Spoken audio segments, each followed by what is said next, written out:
Is the S&P 500 diversified? Basically, every investing influencer says to just buy S&P 500 index funds. And that's because they don't actually know anything about investing. Telling someone who wants to invest to just put it in an S&P 500 index fund is like telling someone who wants to get in shape to just go on a diet. Okay, but can you be a little bit more specific?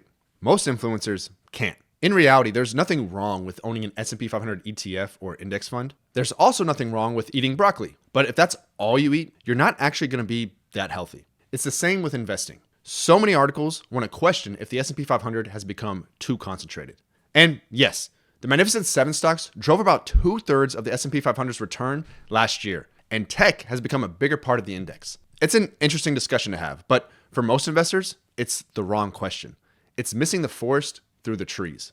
The S&P 500 isn't too concentrated because of what's inside it. It's too concentrated because what's not inside it. Going back to our diet analogy, this focus on the detailed inner workings of the S&P 500 is like obsessing over the difference between good fats versus bad fats. Sure, it can make a difference, but if you don't already have a complete diet and exercise plan in place, focusing on some minor detail is just going to be a waste of time. No matter how the minor details of the S&P 500 change, it will always do two things. It will hold only US stocks, and it will invest the most money in the biggest companies.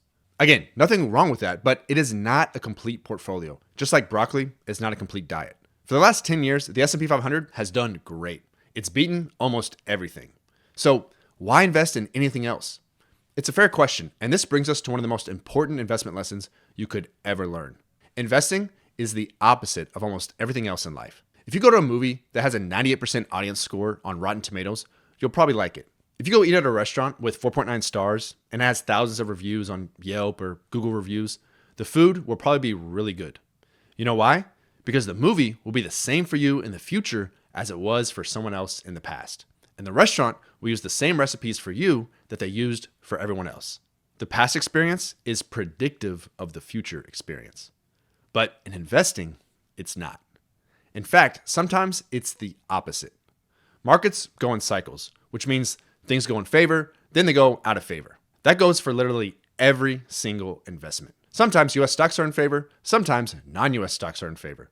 Sometimes big stocks are in favor, sometimes small stocks are in favor. Sometimes stocks in general are in favor, sometimes they go out of favor. So when you buy something that's been going up for a long time, or it's been in favor for a long time, you're taking a big risk that your timing might be very wrong.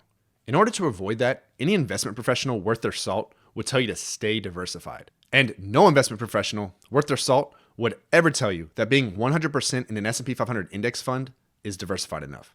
That's especially true at a time like this, when the S&P 500 has done so much better than everything else. Now, this is not investment advice, and I don't know your situation, but in my opinion, no one should be invested entirely in the S&P 500, and if they are, it is highly likely to go wrong at some point. Like nearly a 100% chance it'll happen. For a 100% stock investor, the key things the S&P 500 is missing are small cap stocks and international stocks. Of course, you may also want some bonds in your portfolio, depending on your situation.